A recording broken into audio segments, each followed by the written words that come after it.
ఢిల్లీలో పవన్ కళ్యాణ్ షర్మిల సీక్రెట్గా భేటీ కాబోతున్నారా? ఈ విషయాన్ని సోషల్ మీడియా వేదికగా చేసుకొని జగన్ టీం లీక్ చేసిందా అంటే అవుననే సమాధానం ఇస్తున్నారు కొంతమంది రాజకీయ విశ్లేషకులు.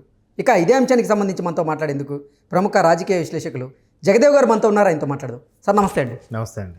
జగదేవ్ గారు, ఢిల్లీ వేదికగా చేసుకొని పవన్ కళ్యాణ్ గారు అలాగే షర్మిల గారు సీక్రెట్గా భేటీ కాబోతున్నారని, ఈ విషయాన్ని సోషల్ మీడియా వేదికగా చేసుకొని జగన్ టీమే లీక్ చేసింది అంటూ కూడా ఇప్పుడు కొంతమంది జనసేనానికి సంబంధించినటువంటి టీం భావిస్తోంది. ఈ నేపథ్యంలో అసలేంటి ఈ వార్తలో వాస్తవం ఉందా? అంటే జనవరి 4వ తేదీన షర్మిల గారు అలాగే 5వ తేదీన పవన్ కళ్యాణ్ గారు ఢిల్లీ పయనమవబోతున్నారు. ఈ నేపథ్యంలోనే ఇటువంటి వార్తలు వచ్చాయా, లేదా నిజంగానే సీక్రెట్గా భేటీ కాబోతున్నారా అంటే ఏం చెప్తారు? అంటే వాస్తవానికి ఈవిడ వెళ్ళే పని ఒకటి, ఆయన ఒక పని మీద వెళ్తున్నారు. కానీ ఇద్దరు వెళ్ళే కోఇన్సిడెన్స్ ఉంటుంది. ఎందుకంటే అంతా ఆంధ్ర భవను, తెలంగాణ భవను వీటి మీద కలిసి అక్కడెక్కడ కలిసి అటు కాంగ్రెస్ అధిష్టానం, ఇక్కడ బీజేపీ అధిష్టానంతో కలిసి ఆ పెద్దలతో కలిసి తిరగడమే పనిలో ఉంటాయి. కాబట్టి ఎక్కడైనా తారసపడవచ్చు. కానీ వాస్తవానికైతే అది ఎంతవరకు నిజం అనేది నాకు తెలియదు. బట్ నాకున్న ఇన్ఫర్మేషన్ ఏంటంటే షర్మిల గారు పీసీసీ చీఫ్గా ఆంధ్రాకి నియమితులు అవుతున్నారనే వార్త కన్నా ఆవిడ ఇక్కడికి వస్తే ఇంకాస్త ఇబ్బందులు ఎదుర్కోవాల్సి వస్తుంది. సొంత అన్న మీదే ఖచ్చితంగా విసురులు కానీ బురద జల్లడం కానీ చేయాలి. ఎందుకంటే షర్మిల గారే ఈరోజు ప్రెస్ ముందుకు వచ్చేసి కన్ఫర్మ్ చేసేసారు, నేను 4వ తేదీన ఢిల్లీ పయనం కాబోతున్నాను, వైఎస్ఆర్టీపీని కాంగ్రెస్లో విలీనం చేయబోతున్నాను చేశారు. అలాగే నాకు ఏఐసిసి ప్రధాన కార్యదర్శిగా అలాగే ఏపీ పీసీసీ ప్రెసిడెంట్గా అవకాశం ఇచ్చారు, అంటే ఒక ఆఫర్ ఇచ్చారు. దాని మీద నేను ఇప్పటివరకు అయితే నిర్ణయం తీసుకోలేదు, నేను ఢిల్లీ పర్యటన తర్వాతే నిర్ణయం తీసుకుంటా అంటూ కూడా ఆవిడ క్లియర్గా ఈరోజు కుండబద్దలు కొట్టారు.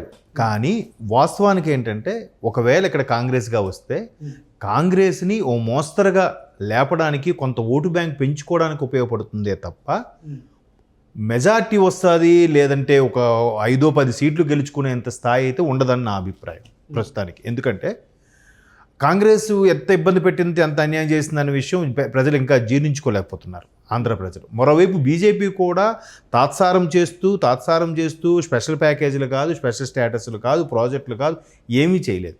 మరోవైపు ఆంధ్ర తగలబడిపోతున్నా, ఆంధ్రాలో ఉన్న దేవాలయాలు నాశనం అవుతున్నా కూడా బీజేపీ ఏం పట్టించుకోలేదనే విమర్శలు కూడా చాలా ఉండడం వల్ల సెంట్రల్ పార్టీని ఏమి ఇప్పుడు చేయడం, మద్దతు ఇవ్వడం వల్ల ఒరిగేది ఏమీ లేదని ఒక క్లారిటీకి అయితే ఉన్నారు ఆంధ్ర ప్రజలు కదా.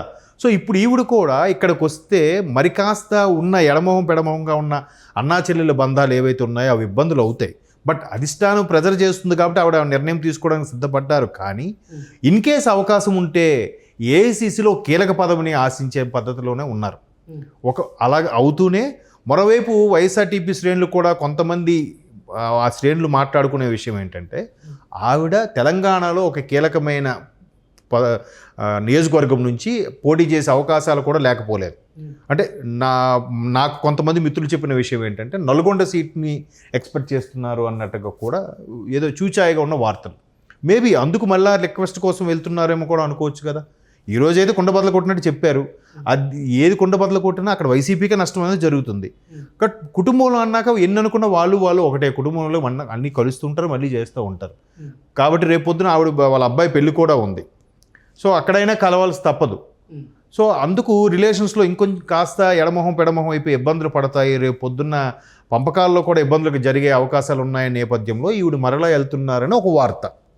ఓకే, ఇకపోతే పవన్ కళ్యాణ్ గారు ఏంటంటే మొన్న రీసెంట్గా బీజేపీకి ఒక లేఖ రాశారు.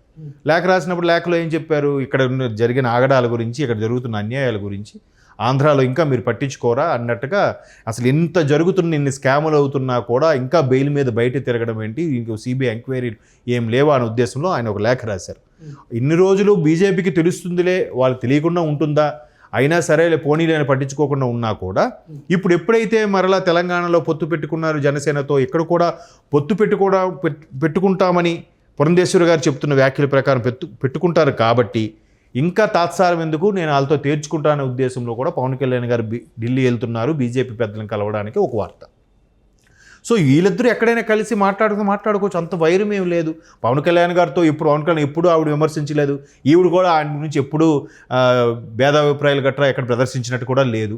అండ్ మోర్ ఓవర్ షర్మిలా గారు అందరినీ కలుపుకుపోయే ప్రయత్నం చేస్తున్నారు. దానికి బెస్ట్ ఎగ్జాంపుల్ రీసెంట్గా క్రిస్మస్ గిఫ్ట్గా నారా లోకేష్ గారికి ఒక గిఫ్ట్ కూడా పంపించారు.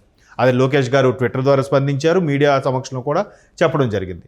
సో ఆవిడ ఎంతో కొంత కాంగ్రెస్ అధ్యక్షురాలుగా ఉంటే పుంజుకోవడానికైనా అవ్వచ్చు, లేదా వేరే తెలంగాణలో మళ్ళీ నార్మల్గా ఒక ఎంపీగా వచ్చి పోటీ చేసి ఏఐసీసీలో కీలక పదవి తీసుకొని ఇక్కడ పీసీ చీఫ్ వద్దనుకొని ఏఐసీసీ కీలక పదవి తీసుకొని ఎంపీగా పోటీ చేసేటప్పుడు అన్ని పార్టీలతో సమాయత్తంగా పాటించేలా ఉంటే బెటర్గాను కూడా అయి ఉండొచ్చు. సో అలాంటప్పుడు ఒక మోస్తరుగా ఒక ఫార్మల్గా కలిసినా తప్పులేదు. సో అలా కలుస్తారని కూడా ఒక వార్తలు ఉన్నాయి. అయితే మీరు చెప్పినట్టుగా వైసీపీలో ఉన్న వాళ్ళే లీక్ చేశారు ఈ జనసేన వాళ్ళకి. సో జనసేన వాళ్ళు అది ఇప్పుడు సోషల్ మీడియాలో వైరల్ చేస్తున్నారు, షర్మిలా గారు పవన్ కళ్యాణ్ గారు తలుస్తారు అన్నట్టుగా. వైసీపీ వాళ్ళు కూడా కొంతమంది ఉద్దేశం ఏంటంటే మరలా షర్మిలా గారు జనసేన అలాగే టీడీపీ వీళ్ళంతా కలిపి మీ బిడ్డను ఒంటరిని చేశారు, మీ బిడ్డను మీరే ఎలక్షన్లో గెలిపించాలనే నినాదంతో వెళ్దామని కూడా వైసీపీ వాళ్ళకు ఆలోచనలో ఉన్నారు. ఏదైనా జరగచ్చు రాజకీయాల్లో, కానీ షర్మిలా గారు ఎవరితోనూ కూడా భేదాభిప్రాయాలు లేవు, ఎవరికి కూడా మరీ అన్ని స్టేజ్కి వెళ్ళిపోయి విమర్శించిన దాఖలాలు ఎక్కడా లేవు. కేసీఆర్ మీద కూడా ఇక్కడ ఫైట్ చేశారు ఎలక్షన్స్ ముందు, మాజీ ముఖ్యమంత్రి మీద కూడా ప్రభుత్వ వ్యతిరేక పరంగా ఫైట్ చేశారు, కానీ మరీ ఎండ్కి వెళ్ళిపోయి ఎక్కడ విమర్శించిన దాఖలాలు లేవు కదా.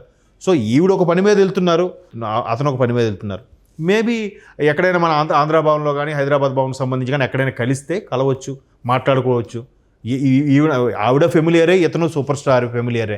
సో రాజకీయ పరంగా అక్కడ చర్చలు వస్తాయి లేదో తెలియదు, కానీ ఓ మోస్తరుగా కలిసే అవకాశాలు అయితే ఉన్నాయి.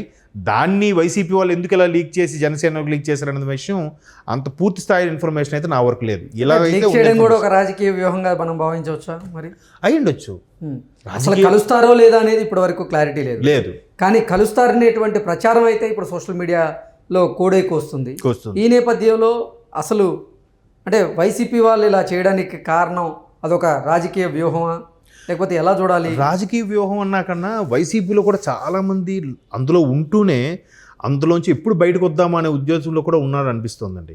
ఎందుకంటే ఈవెన్ షర్మిలా గారు కూడా టీడీపీ జనసేనతో కూడా కలిసిపోతే ఇంకేముంది డిసైడెడ్, ఇంకా ఒక్క 1% కూడా ఛాన్స్ లేదంటే కదా వైసీపీకి నెక్స్ట్ ఎలక్షన్స్లో.